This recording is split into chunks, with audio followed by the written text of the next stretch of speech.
Are you an aspiring wildlife photographer and maybe you've been on your first safari or you've been to plenty of safaris before and you have just gotten back and you start looking through your photos and you see this? Noise and grain, the number one thing that I hear photographers complain about, but the number one thing that I actually don't even worry about out in the field. And in this video, I'm going to show you why. So before you give up on the potential of those low light photos and throw them away, watch this video because I am going to show you exactly how I handle high noise and high grain photos in post-processing.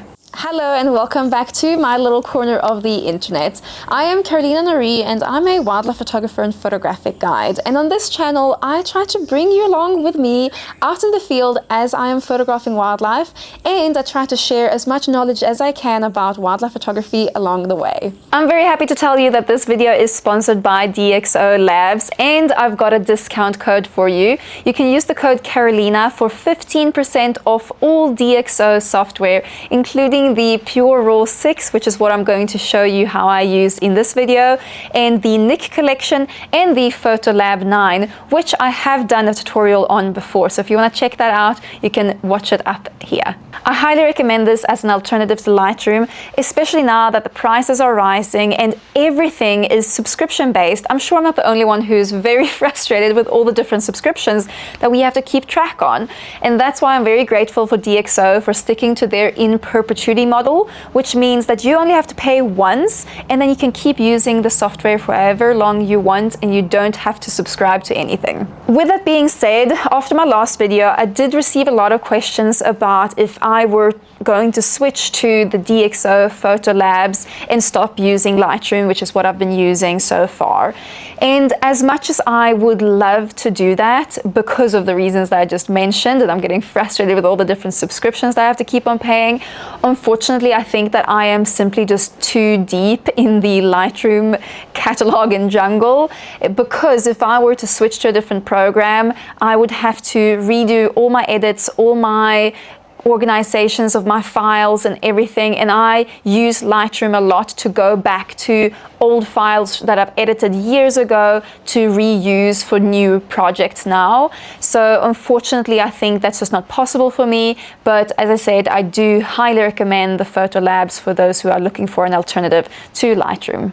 But back to the point of this video, I have just gotten back from 6 weeks of working with pangolin photo safaris in Botswana, and I had some incredible moments, and I've got a lot of photos to edit. I still haven't gone through them all. As you might know already, being on safari means many early mornings and late afternoons out in the field when the wildlife is the most active, and in my personal opinion, when the light is the most beautiful, especially just before sunrise and just after sunset. However, this is obviously very soft type of light and does cause some issues for us as wildlife photographers. This time of the year as well, I was there in February and March. It is rainy season, which means there's a lot of overcast days, which softens the light dramatically, and we spend a lot of time having to photograph in very low light situations. This is an issue that every wildlife photographer encounters because we just can't simply be shooting in harsh sunlight all the time, and we're gonna have to be dealing with low light situations. And why this becomes a very big issue for us wildlife photographers is because we're photographing very fast moving subjects, and we need to keep our shutter speeds fast enough to be able to capture these subjects and freeze that motion. And that means that we are letting less light into the sensor. And to compensate for that, we can obviously open our aperture and let more light into the sensor, but our aperture can only open so much. So at some point that taps out, and then the only option that we have left is to increase our ISO. And I'm not going to go into the whole technical reasons of why this then increases the noise and grain in our photos. Essentially, all you need to understand is that low light situations with high ISOs means more noise and grain in our photos. And as a wildlife photographer, that is just not something we can get around. We just have to deal with it. But that's why the DxO PureRAW 6 program is an absolute lifesaver because it completely eliminates this problem. And in this video, I thought I'd show you my workflow, how I use DxO's PureRAW 6 to denoise my photos and then edit them in Lightroom. And hopefully you'll find this helpful when editing your own high noise and grain photos. So the photo that I'd like to edit with you today is one of these from this hyena sighting that we had in the Okavango Delta. These hyenas were so cute, especially this youngster was very, very curious about us and came right up to the vehicle, just checking us out, looking at us like hyenas always does. It's really, really cute. But it was very early in the morning and it was overcast. It was one of those overcast kind of gloomy days. So I have this one photo of the hyena here that I think is really, really cute. So I'm thinking that's what I'm going to edit with you guys. But as we zoom in here, we can see that there is a bit of noise in this photo. Especially I like to look at the eyes of the animal because that's always where I'm trying to focus. So zooming in here on 100% just helps me look at the photo and get a bit of a feel of how bad is the noise, how bad is the detail, is this salvageable, or what can I do with this? So as you can see, I am in Lightroom now, and this is where I always just start to be able to look through my photos and so on. But then I want to bring this into PureRAW 6 to denoise the photo, and I do that by clicking on File up here and then scrolling down to the plugins, and then I'll go down to PureRAW 6 and I'll click on Preview and Process with DxO PureRAW 6. I can also process instantly or process directly using the last settings, and I use these two when I am editing a lot of photos or I need just some quick denoising and I know that it will just do a nice job just doing whatever standard settings. So this is a nice option where I am in a little bit more of a rush and I don't have time to maybe look at the details. So opening that, it will then open the DxO program and bring this photo into that so that I can look at the different settings and adjust anything that I might want to adjust. Here again, I like to just zoom in on 100%, which I do by just clicking up here and then get to the eye of the animal. I always like to use the eye of the animal and then seeing a little bit of the background. That's when I feel like I get the best overview of what the denoising is doing. And then here on the side, you can see that I've got a few different settings that I can use. I've got the option here of using the Deep Prime 3 or Deep Prime DX3. And the difference here between these two is that the Deep Prime 3 is a little bit of a quicker process. It's the one that you would like to use if you're in a rush and you maybe don't have time for it to load, while the Deep Prime DX3 is a lot more focused on detail and gives you the best resolution and detail, but it takes a little bit longer to load. So here you've got that option of choosing which one you prefer. So I like to use Deep Prime DX3 when I have the time for it, but when I'm in a little bit more of a rush, I might use Deep Prime 3. And then I can look at the luminance and see if I want to change the amount of luminance noise that it's affecting. So if I have a very noisy photo, sometimes I actually bring this down rather than bringing it up, because if you try to clean up the photo completely, it just doesn't look too great. So you try to find the balance there of it looking nice and clean, but while also looking natural. I think somewhere around here looks good. I'm looking a lot at the hyena's eye and the sharpness of the fur, and as you can see, it doesn't just denoise it, it also sharpens it really, really nicely, which is something that I really like. And then you can look at you can force details, so you can bring details back into the photo, but I think honestly keeping it around 0 or maybe just bringing it up a little bit to bring a little bit more detail in works really nicely for this photo. So something like that looks great. And then I always like to use the lens sharpness, and I just keep it on the default intensity and keep the vignetting and chromic aberration and lens distortion on. It's just really nice that DxO does that for you so that that's ready to go once I bring it into Lightroom, because those are basic adjustments that we always want to do. The next thing that I look at is the output format, and one of the updates that came with PureRAW 6 was the new compression format for DNG files, which I am very grateful for.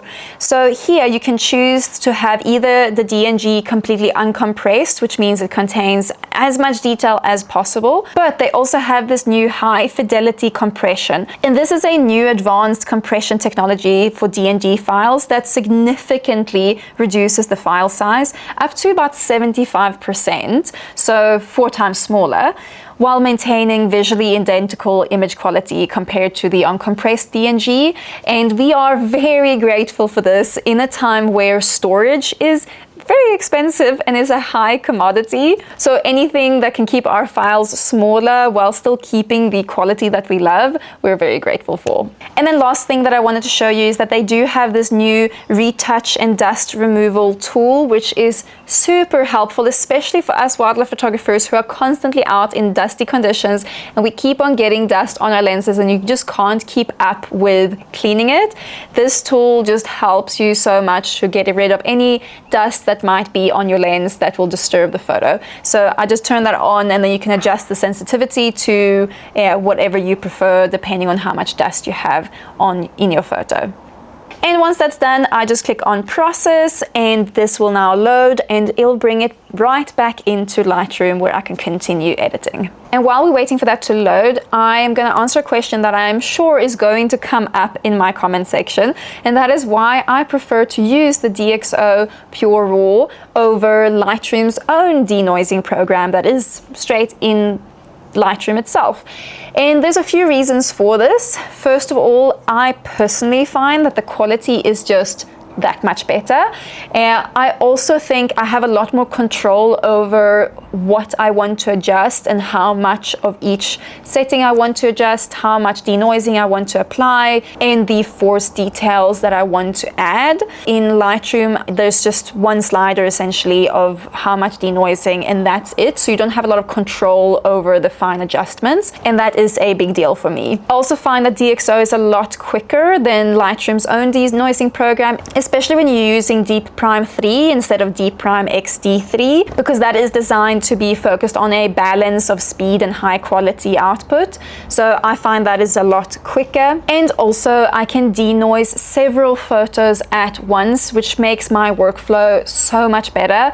When I have a lot of photos that I want to be denoising, I don't have to sit and wait for every single photo to be denoised. I can just put them all in at once and it goes a lot quicker, and I can just wait for them to all to load while I'm going to make a cup of coffee or something. So those are a few of the reasons that I prefer using the DxO PureRAW 6 instead of Lightroom's own denoising program. So now that we are back in Lightroom, the photo from DxO has now landed back into my Lightroom, and you can see that it's created a stack with the original photo. So if I click on I here, we can get the information at the top, and you can see this is the raw file, and then right next to it is the same file but just a DNG instead, and then it just renames it to the DxO Deep Prime so that you can keep track of what you've done with it. And it just creates this little stack so they're still together, which I find very helpful so that you can kind of keep them organized. So jumping into editing, I'm just going to quickly go through my workflow here of how I edit a photo like this. So I'm going to start with cropping, and I want to crop away this little dark spot here. I think it's actually another hyena that's up at the top there. And then I'm just going to crop in a little bit from this side just to make sure that there's a little bit more space on this side where the hyena is moving into, and then I'm just going to straighten it a little bit like that. I think looks really nice. And then I'm just going to do my basic adjustments. I might increase the exposure just slightly and then bring down the highlights so we get a little bit more detail out of the hyena's fur here. Can bring up the shadows a little bit, and then just set my basic white and black point. I do want to correct my white balance a little bit. I think it might be slightly too cold, so I'm just going to warm it up a little bit like that. I think that looks good. And then I just add a bit of contrast here with the tone curve, and I like that. And then play around a little bit with the color mixer. I like to just see where all colors are so that I know what part of the photo I'm affecting, and then just bring them up or down as preference. You can see there's a lot of blue in the hyena's face there, so I actually like to bring that down because I find it just makes it look a lot more natural. There was a lot of yellow there in the background, so I want to bring that up a little bit more towards green, so I get more of a green background rather than a bit of a yellowish background. And then actually bring down the yellow, make that a little bit darker, same with the green, just making the background slightly darker compared to the hyena, making it just stand out a little bit more.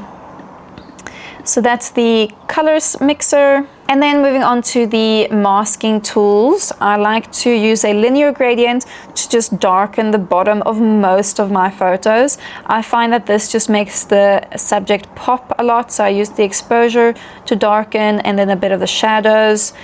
And then to counteract that, I use a radial gradient on the corner up here. And this depends on where the light is coming from, but right now, because it was overcast, it's kind of tricky to see. You can't really see a specific light direction, so then I just like the right-hand corner like this. And then just increase the exposure a little bit there.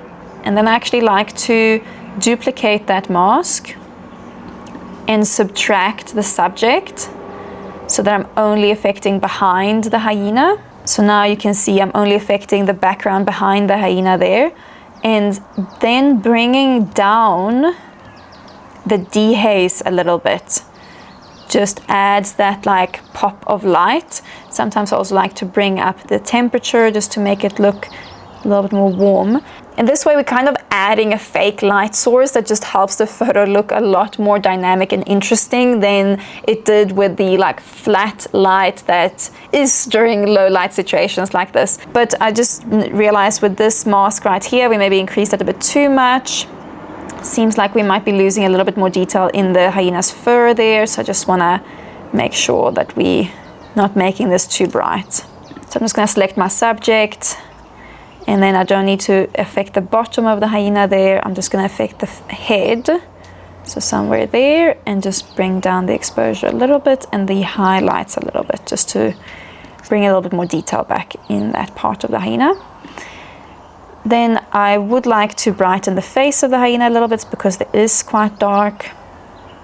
So just painting in like that. And then I like to do this trick, especially with hyenas' eyes that are quite dark. This is a really nice trick to just make them look a little bit more alive. When you paint into the catch light of the eye right here and bring up the exposure slightly. You don't want to do this too much because then it looks too fake. But the exposure and the whites, just a little bit. And I think something like that looks good. And that way it just makes the hyena's eyes pop a lot more. And there we go, that's the final photo. I'm very happy with this. So I'll show you the before and after.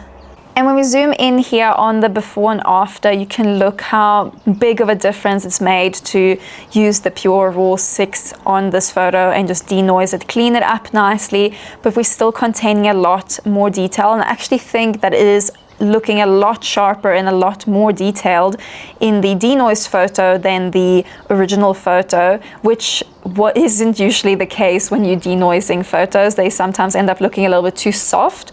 So that is really cool to see. And then on the overall photo, we can see that it just looks a lot more interesting with the light. It doesn't look as flat and boring as the original photo, and just makes the hyena pop a little bit more out of the frame and not just blend into the background and disappear. So I'm very happy with the result of this photo. And that's it for this tutorial. I hope you found this helpful and that you can maybe use this on your own photos from your safari or other wildlife adventures where you've had to deal with some high ISOs and high noise and grain in your photos. You don't have to give up. They are salvageable and you can still use these photos and get a lot of potential out of them, which I think is just wonderful. So don't forget to use the code Carolina for 15% off all DxO software. I hope you found this helpful, and I'll see you guys in the next one.